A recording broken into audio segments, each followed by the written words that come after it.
Are you going to poison her the way you killed your last wife?" Leah Townsend froze in the hallway, her right foot suspended mid-air as her breathing stopped.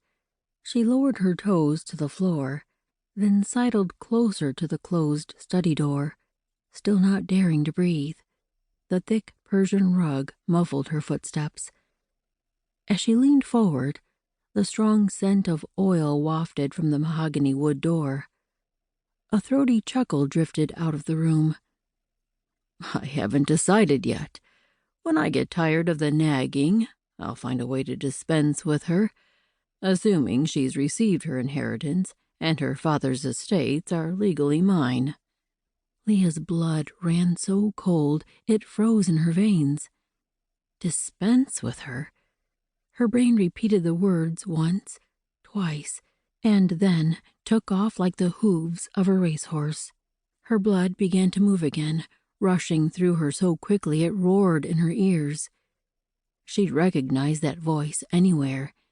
It held the suave tone of a man very sure of himself, the tone of the man she'd had nightmares about every night for weeks, the tone of the man her father had legally contracted her to marry in 6 days.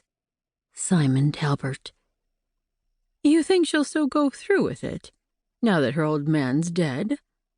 Leah strained to place the other voice. Her betrothed had left the dinner party to take care of a business matter, but she hadn't noticed with whom. "She has no choice," Simon's voice again. "Unless she appeals to the courts to break the contract. But she won't do that. It was her father's dying wish, and after all, why wouldn't she want to marry a fine catch like me?" A tingle ran down Leah's spine. Was he a murderer? Papa had been so excited about this marriage. Surely he wouldn't sign her life away to a man who would kill her.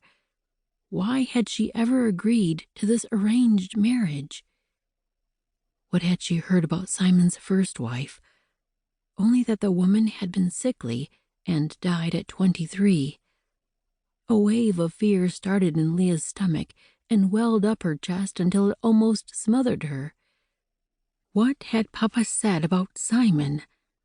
She could hear his deep, comforting voice even now. "He has a fine reputation in the business community and will be able to care for you very comfortably." Money. This whole business of arranged marriages and betrothal contracts was about the money and status and what each person could gain.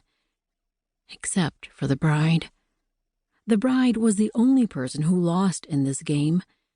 Maybe not every arranged marriage was unpleasant for the woman, but this situation looked to be very dangerous for her. She focused her attention again on the sounds drifting through the door. The men must have moved toward the windows, because their voices had lowered to an indistinct murmur.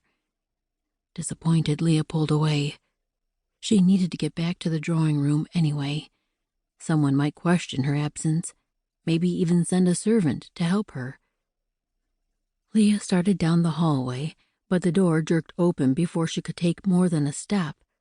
She whirled, then froze, staring into the face of her betrothed, a man 17 years her senior.